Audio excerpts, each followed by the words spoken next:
Good morning, sweet ladies. Thank you for joining us today in Far Above Rubies. I'm so very glad that each of you are here. We are continuing our walk through 4 topical studies this month, and we are focused on gifts of the Spirit, a very specific list of gifts mentioned in Romans chapter 12, verses 6 through 8. Today we're taking a look at prophesying, the gift of prophesying. We're also going to take a quick look at Acts chapter 2, verse 17. And that passage says this: "In the last days, God says, I will pour out my Spirit upon all people. Your sons and your daughters will prophesy. Your young men will see visions, and your old men will dream dreams." To be able to prophesy is something that is promised of the Spirit. It's not for everybody. It is a gift given to specific people for sometimes only specific reasons, seasons, or circumstances, okay? You can be used in the gift of prophecy for a moment in time. It doesn't mean that it's a lifetime gift, but for some it is a lifetime gift that they operate in regularly. To prophesy is not only to stand behind a pulpit and to tell a large group of people what the future holds.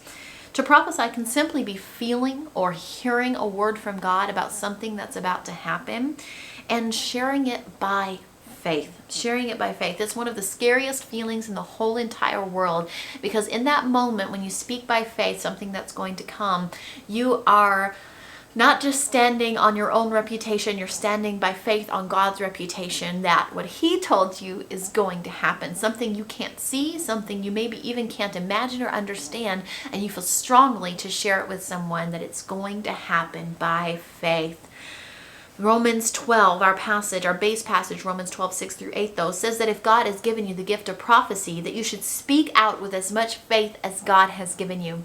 God's going to give you faith to speak out if He's given you the gift of prophecy. Like I said, whether only for that moment and that situation, circumstance, or for a season of your life, or for your whole entire life, God will give you the faith that you need to speak out. Your moment of prophecy that you experience might not be to a group of 1,000 people. It might not be to a group of 100 people. It might not even be to a group of 10 people. It may only be to a single person. But to that one person, the prophecy that you share with them can be what gives them hope to survive the darkest hour of their life, because they received a word from God that they can stand on.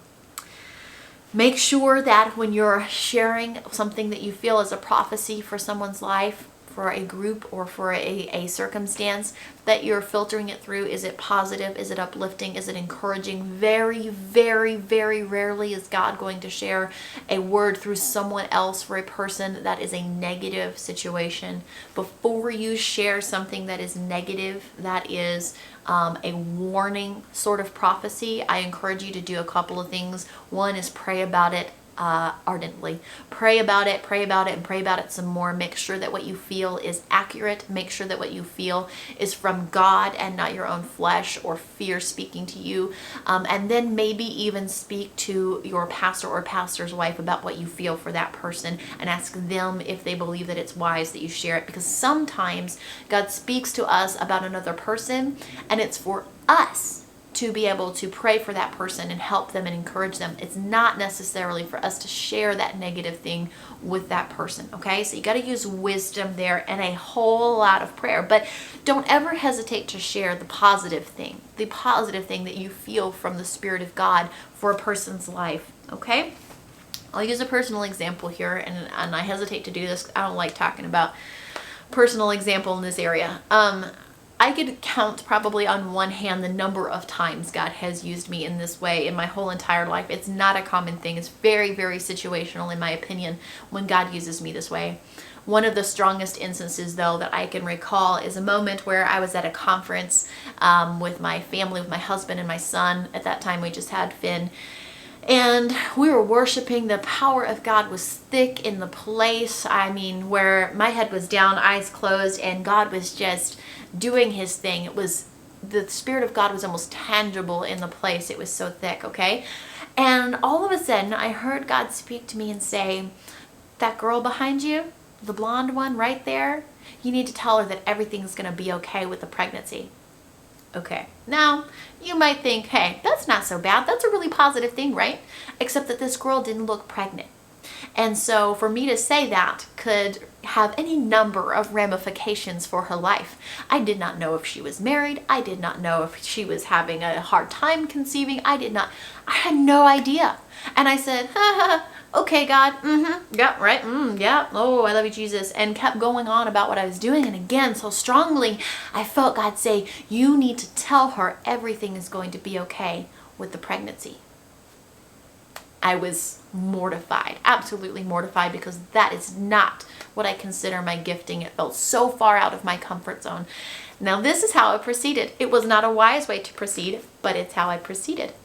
I found who I knew to be this girl's very good friend and after church. And I told her what I felt. And I said, listen, you know her and you know her life. And if this is something you think is applicable, you share it with her. And if you don't think it's applicable, I never said anything, okay? Okay, now I've done my part and I'm done, right? Yeah, that was not a good idea. Afterwards, after the church service, I know this is long, I'm going to wrap it up quickly. After the church service, apparently this young lady went ahead right away and told the woman I felt to share this with what I had said.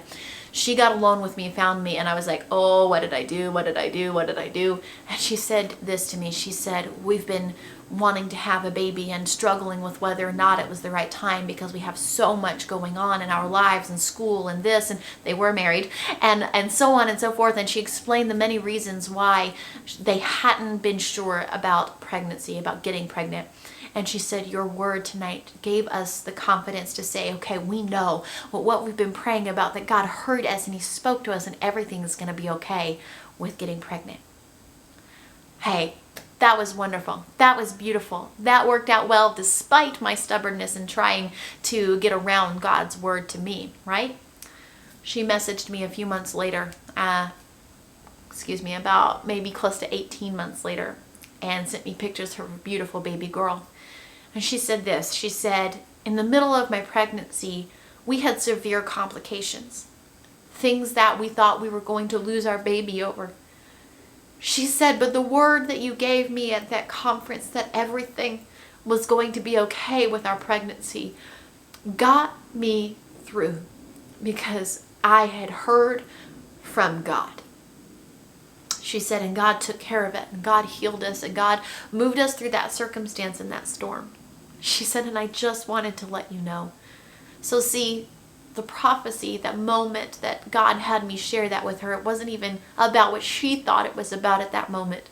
It was a word for her future that helped her to get through. It gave her peace. And I say none of that to say anything good about myself. I say it to say I was so hesitant to be used in that way, and yet for that woman, it made the difference in her life to get through one of the darkest trials she had ever known. So when God uses you in that way, when God uses you to speak to someone, no matter how small it seems, no matter how scary it seems to be used in that way, or speak a word to somebody, have faith. Speak out with as much faith as God has given you, and let God do the rest. Let God do the rest.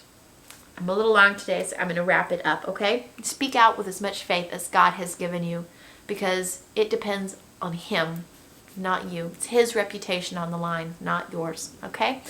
Go and read Romans chapter 12, verses 6 through 8. And if no one has told you lately, you are loved and you are cherished and you are valuable. You have beautiful and tremendous worth, my friend, and that worth is far above rubies. Thank you for being here with me today. I will see you all again on Sunday. We will be wrapping up this month and this topical study. Make sure you tune in for the next 2 days with your guest speakers. Let them know that you are here and that you appreciate their time. God bless you.